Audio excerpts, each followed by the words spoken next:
할렐루야. 자, 우리 인사하십시다. 참된 예배자가 됩시다.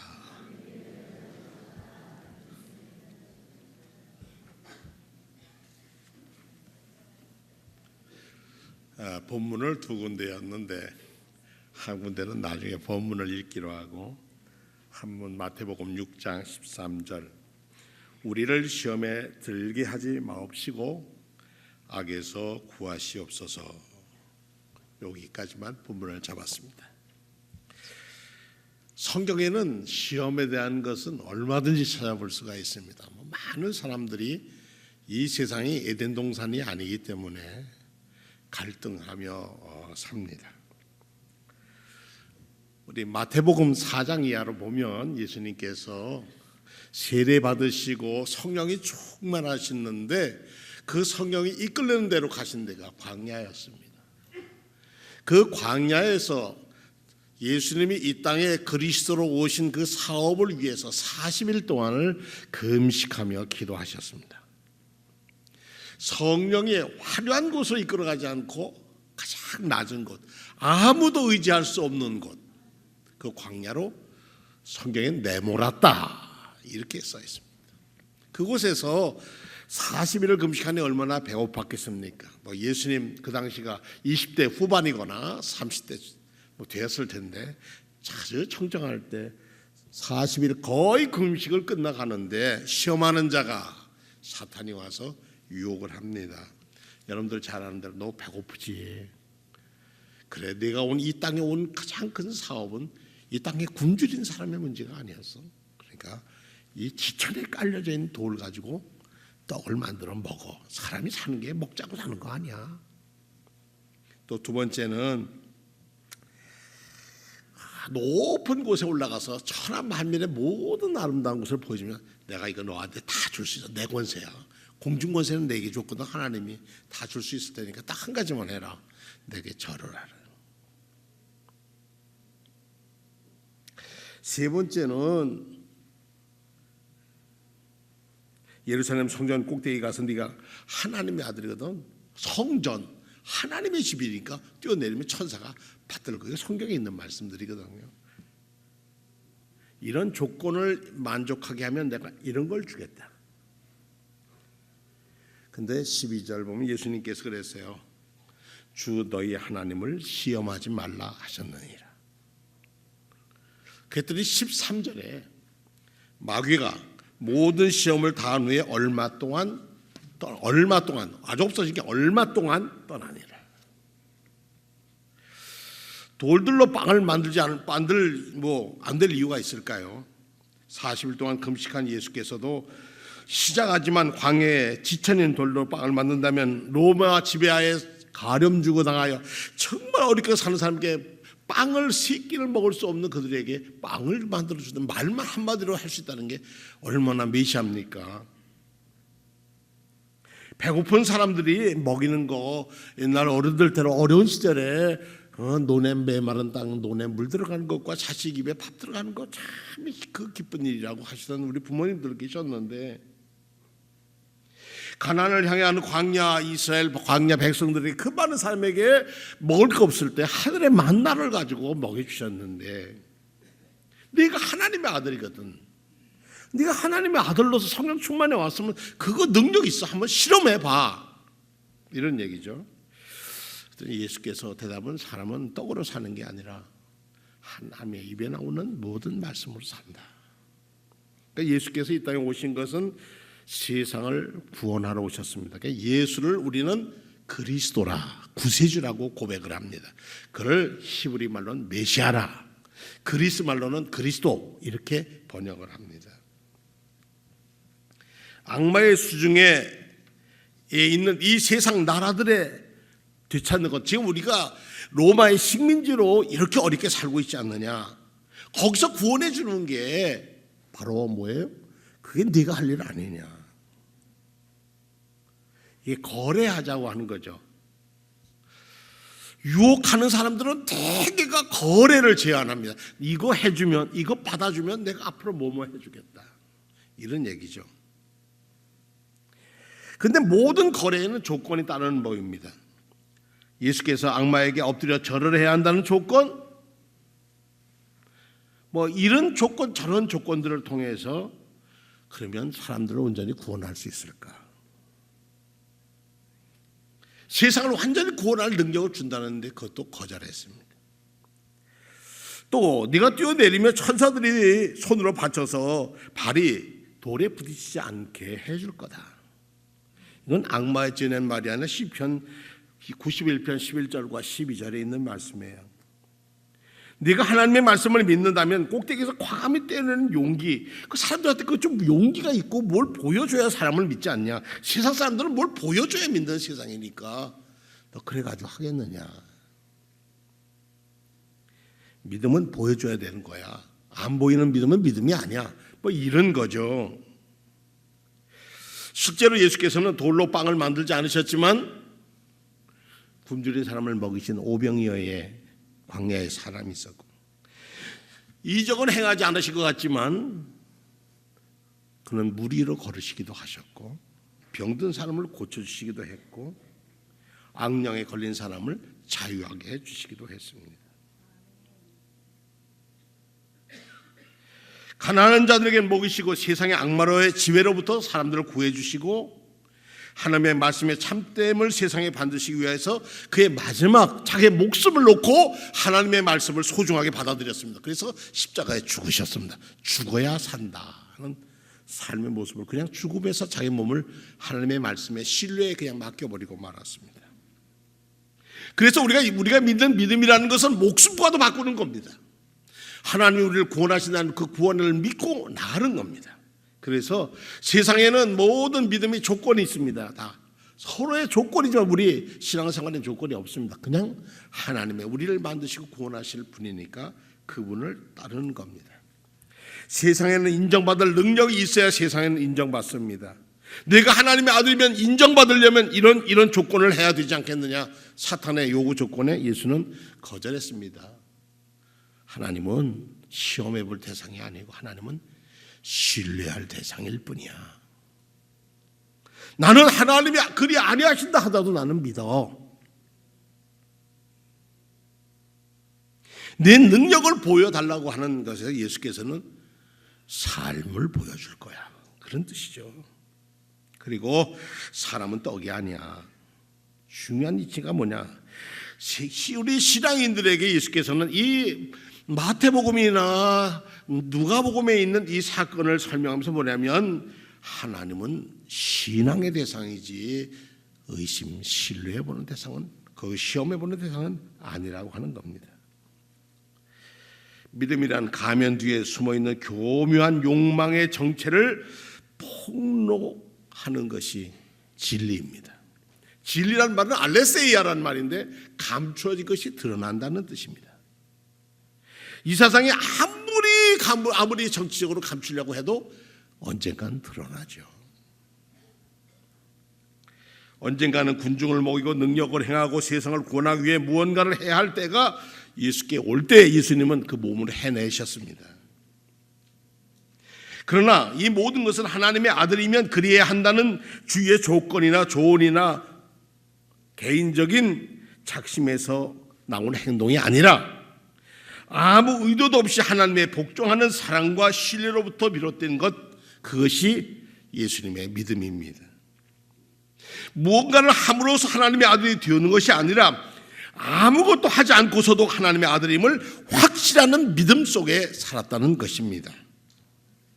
오늘 성경에 시험에 들지 않게 해달라는 말과 유혹이라는 말과는 같은 뜻입니다. 이 시험 내지 유혹은 우리 일상생활에 그렇게 얼마나 많은지 모릅니다.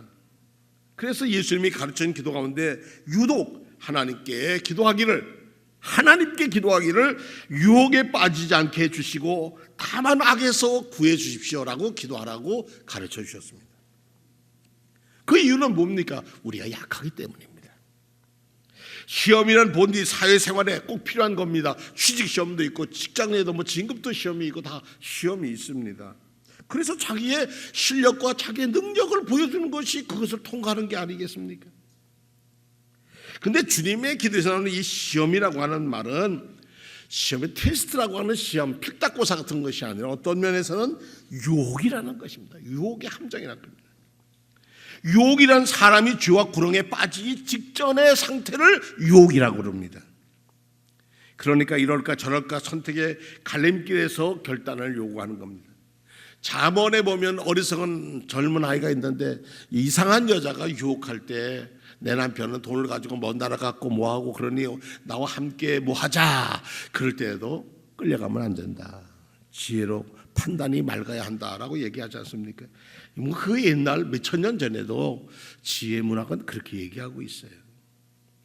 그러니까 우리가 이 유혹 앞에서는 우리는 단 한 가지 선택반이 있습니다. 이것이냐 저것이냐는 선택입니다. 그 선택에서 우리는 어떤 것을 선택하느냐가 믿음의 사람의 선택입니다. 그래서 이 주기도문 우리를 보호해 달고 수호해 달라고 하는 그렇게 하나님께 기도하라고 가르쳐 주신 예수님께서 유혹에 빠지지 않게 유혹을 없애주세요가 아니라 우리가 다 유혹 속에 사는데 빠지지 않게 이 유혹에 넘어가지 않게 저를 믿음으로 붙들어 주십시오 라고 기도하라는 것입니다. 내게 시험은 어디서 오느냐? 예수님의 제자였던 야고보라고 하는 제자는 이렇게 얘기했어요. 시험을 참는 자는 복이 있나니 이는 시련을 견디어낸 자가 주께서 자기를 사랑하는 자에게 약속하신 생명의 멸관을 얻었기 때문이다. 사람이 시험을 받을 때 내가 하나님께 시험을 받는다 하지 말지니 하나님은 악에게 시험을 받지도 아니하시고 친히 아무도 시험하지 아니하시니라. 오직 각 사람이 시험을 받는 것은 자기 욕심에 끌려 미혹됨이니 욕심이 잉태한 즉 죄를 낳고 죄가 장성한 즉 사망을 낳는다. 욕심이 잉태하면 죄를 낳고 죄가 자라면 죽음을 낳는다는 거죠. 그러니까 갈등 유혹에 넘어가면 죽음이라는 얘기입니다. 그런데 그 죽음을 택하는 가장 큰 원인은 이기심이라는 거예요. 너 이거 해야 잘 돼. 이거 먹으면 눈이 밝아져서 하나님과 똑같이 돼. 그렇게 될까 봐 하나님이 이거 먹지 말라고 한 거야. 이런 거죠. 내가 그것을 먹는다는 죽으리라 그랬는데 하와는 뭐라고 합니까? 먹지도 말고 만지지도 말라고 했다고. 이제 자꾸 붙입니다. 말을 하나님의 말에다 군데대기를 붙이죠. 그랬더니 사탄이 뭐라고 합니까? 너 아니야.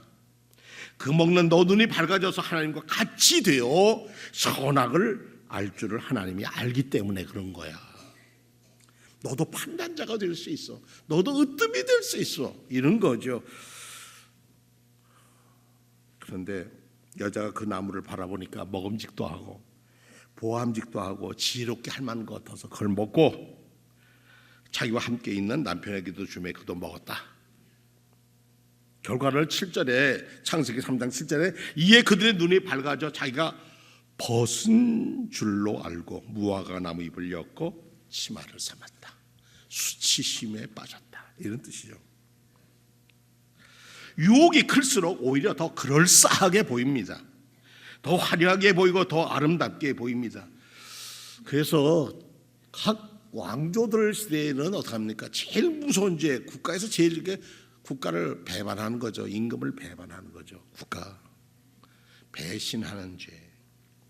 성경에 우리 예수님 제자 중에 아주 씩씩하고 용기 있고 앞장서기 좋아했던 베드로라고 하는 제자가 있었습니다. 원래 이름은 시몬이라는 사람이었는데 베드로였습니다. 예수님이 마지막 날에 식사를 하시면서 떡을 떼면서 이 떡을 받는 자가 나를 팔 거다. 그런 얘기하니까 이 베드로가 의문이 생겨서 누굽니까? 그때 만약에 예수님이 가룟 유다다 그랬으면 어떻게 했을 것 같아요? 그러면 베드로는 그 승격에 어떻게 해요? 너 유다 좀 나와라. 그러고 가서 푹 찔르든지 뭐 한 일을 저지르죠. 근데 배신자가 유다뿐이었습니까? 자기 자신도 그랬거든요. 닭이 울기 전에 몇 번이나? 3번이나 모른다고 했잖아요. 배신했잖아요. 팔아먹은 사람이나 배신한 사람이나 뭐가 달라요? 예수님은 그것 아시고 누구라고 말씀하지 않으셨어요. 만약 베드로가 그걸 알았으면 의분에 그랬는데 결국 그는 뭐예요? 당신도 한패잖아 하는 말에 그냥 난 모른다. 그리고 당장 부인합니다. 예수님 생애 전반이 유혹입니다. 맨 마지막 예수님의 유혹이 뭔지 아시죠? 예수님이 십자가에 달렸는데 사람들이 그럽니다. 그게 마귀가 사람에게 들어가서 하는 거예요. 내가 만일 하나님의 아들이면 거기서 내려와라. 너 왜 죽어야 되냐? 세상에 죽는 거 끝이야. 죽음이. 그러니까 내가 짠하고 하나님의 능력으로 내려와. 이게 마지막 유혹이에요. 네 번째 유혹. 니코스 카잔차키스라는 사람이 최후의 유혹이라는 소설을 통해서 그 얘기를 아주 실감 있게 설명을 합니다. 너 어머니 여기 있잖아. 너 형제들 있잖아. 사람이 살고 다시 기회를 받아서 사람을 모아서 새로운 역사를 이끌어가도록 무슨 권력을 만들고 그래야 되지 않겠냐. 그런데 예수께서는 뭐예요? 거절하셨어요. 그냥 죽으셨어요. 그냥 뭐라고 죽으셨어요? 아버지의 내 영혼을 아버지 손에 맡깁니다. 다 신뢰합니다. 내 삶의 처음과 끝이 신뢰입니다. 성령이 충만했을 때에도 신뢰, 그가 죽음 앞에서도 신뢰, 다 맡겨버렸습니다. 유혹은 맡겨서 내 혼자 문제를 해결할 수가 없습니다. 옛날에 수도사들은 침묵 기도를 할 때, 기도할 때 생각이 자꾸 딴 생각이 나는 거예요. 돈 생각도 나고, 내가 이 고생하지 말고 편안히 좀 차려 먹고, 옛날에 차려 먹고 어떤 그 아름다운 음식의 맛도 떠오르고 코에서 금방 향기가 나는 것 같고 그 유혹도 있는 거예요. 그뿐만이 아니라 사람들이 지나가면 저 아름다운 여인을 보면 또 정욕이 막 들고, 그럴 때 눈만 감아도 다 보이는데 이거 이럴 때 어떻게 이기느냐 그랬더니 아주 간단하게 얘기를 하셨어요. 그럴 때에는 거룩한 이름을 부르라. 따라옵시다. 유혹을 받을 때에는 거룩한 이름을 부르자. 거룩한 이름은 누가 있을까요? 예수님, 예수 그리스도님, 성령님, 하나님. 그분의 이름을 그냥 부르. 그 유혹과 싸워 이길 도리가 없다는 거예요. 우리 머리에 우리가 기도하고 더 깊은 장에 갔을 때 떠오르는 것과 미움도 올랐고 별게 다 올라오는데 그것과 싸워서는 이길 수가 없다는 거예요. 왜냐? 사탄이 더 강하니까. 그래서 이길 수 있는 건 뭐예요? 거룩한 이름을 부르라. 그럴 때 거룩한 이름. 사탄 마귀가 물러간 이름이 뭐예요? 나셋 예수 그리스도의 이름이었어요.